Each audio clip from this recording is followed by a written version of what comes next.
Good morning बच्चों। कक्षा 12 के सभी छात्र छात्राएं ध्यान दें। मैं आपकी विषय अध्यापिका श्रीमती मंजू गुप्ता आपको आपकी हिंदी पुस्तक के काव्य खंड को पढ़ा रही थी, जिसका मैं लेसन गीत जो महादेवी वर्मा द्वारा रचित है उसका गीत नंबर 1 जो सांध्य गीत से लिया गया, उसका आखिरी पैरा पढ़ाने जा रही हूँ। जिसको ये पैरा इम्पोर्टेंट है बच्चों, ध्यान से सुने, समझें और उससे पूछे गए प्रश्नों के उत्तर उसको सुनकर दें और अंडरलाइन की व्याख्या भी करें। कहे न ठंडी सांस में अब भूल वह जलती कहानी, आग हो उर में तभी द्रग में सजेगा आज पानी, हार भी तेरी बनेगी माननी, जय की पताका राख क्षणिक पतंग की है, अमर दीपक की निशानी, है तुझे अंगार सैया पर मृदुल कलियां बिछाना, जाग तुझको दूर जाना।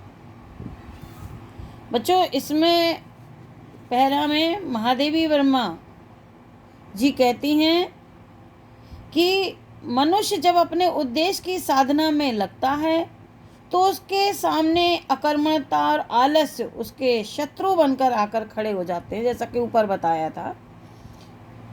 तो अकर्मणता और आलस्य उसके शत्रु बनकर खड़े हो जाते हैं। महादेवी जी उससे इन सब से छुटकारा प्राप्त करके साधना के पथ पर आगे बढ़ने की प्रेरणा देती हुई कहती हैं कि कहे न ठंडी सांस में अब भूल ये जलती कहानी। जलती कहानी माने कष्टों की कहानी। और आग हो उर में तभी द्रग में सजेगा आज पानी। कहे न ठंडी सांस में, वे कहती हैं कि जीवन की में दुख आता है, दुख भी आता है और सुख भी आता है। कहे न ठंडी सांस में भूल ये जलती कहानी। वे कहती हैं कि जीवन में दुख भी आता है तथा परिस्थिति का कठिन आक्रमण भी होता है, परंतु मनुष्य को उन्हें भूलकर ऊंचे लक्ष्य को प्राप्त करने की साधना में निरंतर लगे रहना चाहिए। वे कहती हैं कि उन कष्टों को जो आपके जीवन में आए हैं, उन कष्टों को ठंडी सांस लेते हुए दोहराने से कोई लाभ नहीं है। तो उन कष्टों को भूल जा, किसी के सामने ठंडी सांस लेकर के उन कष्टों को दोहराने की आवश्यकता नहीं है, जिससे कोई भी लाभ नहीं होगा। आग हो उर में तभी द्रग में सजेगा आज पानी। बच्चों, ये अंडरलाइन भी है, इसकी आपको व्याख्या भी करनी है। इसको मैं 2 बार बता दूंगी। आग हो उर में तभी द्रग में सजेगा आज पानी। महादेवी वर्मा जी कहती हैं कि जब तक हृदय में आग नहीं होती तब तक मनुष्य की आंखों से टपकते आंसुओं का कोई मूल्य नहीं होता। आग हो उर में, जब तक हृदय में उसके प्रति आग नहीं होगी तब तक वो आंखों में जो पानी है उसकी कोई भी कीमत नहीं होगी। जब हृदय में आग होगी, तड़प होगी, तभी मनुष्य कठिन साधना को प्राप्त करने के लिए वह उसको प्रेरित करेगी और परमात्मा को पाने का साधन बनाती है। वही आग परमात्मा को बनाने का साधन बनाती है, प्राप्त करने का साधन बनाती है। फिर से देखिए, इसको कैसे लिखेंगे। महादेवी वर्मा जी कहती हैं कि मनुष्य जब आपका उद्देश्य उसके लक्ष्य की प्राप्ति करना है, उसके सामने अकर्मता और आलस मुख्य शत्रु बनकर खड़े हो जाते हैं। उससे छुटकारा पाने के लिए प्रेरणा देती हुई महादेवी वर्मा जी कहती हैं कि जीवन में दुख आता है और परिस्थितियों का दारुण आक्रमण होता है, अर्थात कठिन आक्रमण होता है, परंतु मनुष्य को उन्हें भूलकर ऊंचे लक्ष्य को प्राप्त करने की साधना में निरंतर लगे रहना चाहिए। वे कहती हैं इन कष्टों को ठंडी सांस लेते हुए दोहराने से कोई लाभ नहीं है। जब आग हो उर में तभी द्रग में सजेगा आग पानी आज पानी। महादेवी वर्मा जी कहती हैं आग हो उर में, हृदय में जब तक आग नहीं होती तब तक मनुष्य के आंखों से टपकते हुए आंसुओं का कोई कीमत नहीं होता है। हृदय की वह आग, वह तड़प ही मनुष्य को कठिन साधना के लिए प्रेरित करती है और परमात्मा को पाने का साधन बनाती है।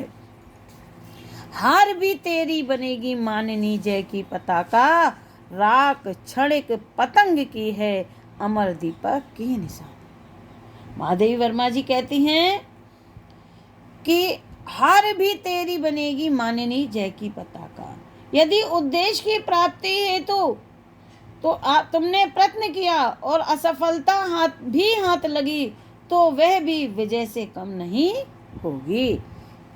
यदि अपने लक्ष्य को पाने के लिए, अपने उद्देश्य को पाने के लिए यदि तुमने प्रयत्न किया और प्रयत्न में यदि असफलता भी हाथ लगती है तो भी वह विजय से कम नहीं होगी। राख क्षणिक पतंग की है अमर दीपक की निशानी।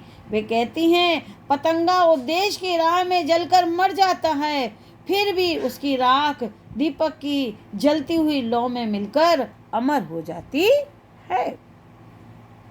इसी प्रकार साधक को उद्देश्य की राह में यदि मिट भी जाना पड़े तो भी वह अमर हो जाता है। अर्थात जैसे पतंगा दीपक की लौ की प्राप्ति उसका उद्देश्य होता है, उसे पाने के लिए उसके पास जाता है और जल जाता है, उसकी राख उसकी लौ के सामने समर्पित होकर अमर हो जाती है। उसी प्रकार से महादेवी वर्मा जी कहती हैं कि जब साधक उद्देश्य की राह में यदि मिट भी जाना पड़े तो भी वह साधक अमर हो जाता है तुझे अंगार सैया पर मृदुल कलियां बिछाना, जाग तुझको दूर जाना। आगे कहती हैं कि तुझे अपनी तपस्या से संसार रूपी इस अंगार की सैया पर अर्थात कष्टों भरे मार्ग में, मष्टों भरे संसार में फूलों की कोमल जैसी आनंदमयी सैया का निर्माण करना है, आनंदमयी परिस्थितियों का निर्माण करना है। तुझे अपनी साधना के मार्ग में अनेक प्रकार की कठिनाइयाँ मिलेंगी। तुझे अपनी तपस्या से संसार रूपी संगार की सैया पर कष्टों भरे संसार में फूलों के कोमल कलियों जैसे आनंदमय परिस्थिति का निर्माण करना है। जाग तुझको दूर जाना, इसलिए हे साधक तू जाग, तुझे अपने लक्ष्य की प्राप्ति हेतु अभी बहुत दूर जाना है। बच्चों ये सामदगी से जो था ये आपका समाप्त हो गया। कुछ प्रश्न इससे बन रहे हैं जो पूछे जा रहे हैं, जिसे आप ध्यान से देखेंगे और उसके प्रश्नों के उत्तर देंगे। देखिए पहला क्वेश्चन है पद्यांश के पाठ और कवित्री का नाम लिखिए। आपके सामने ऊपर लिखा है। रेखांकित अंश की व्याख्या कीजिए। मैंने दो बार समझा दिया है। तीसरा प्रश्न है प्रस्तुत पद्यांश में कवित्री जी ने क्या आवाहन किया है। उत्तर लिखेंगे प्रस्तुत काव्यांश में महादेवी वर्मा जी ने या कवित्री ने मनुष्य को की आत्मा को साधना के पथ पर बढ़ते रहने की प्रेरणा का आवाहन किया है। हार भी तेरी बनेगी माननी जय की पताका। इस पंक्ति का भाव स्पष्ट कीजिए। उत्तर लिखेंगे कि हार भी तेरी बनेगी माननी जय की पताका। इस पंक्ति के माध्यम से महादेवी जी सच्चे प्रेम के परिणाम संदर्भ में कहती हैं यदि किसी के हृदय में किसी अज्ञात प्रीतम से मिलने का सच्चा प्रेम है और यदि उसके हृदय में प्रीतम से मिलने की छटपटाहट है तो यदि वह उस छटपटाहट में हार भी जाता है तो भी उसकी जीत मानी जाती है। अगर तू अपने प्रेमी को पाने के लिए, अपने परमात्मा को पाने के लिए यदि उस मार्ग में तुझे असफलता भी प्राप्त होती है तो भी वह तेरे लिए विजय पताका के समान सम्माननीय होगी। लास्ट प्रश्न है महादेवी जी के अनुसार मनुष्य के साधना के पथ पर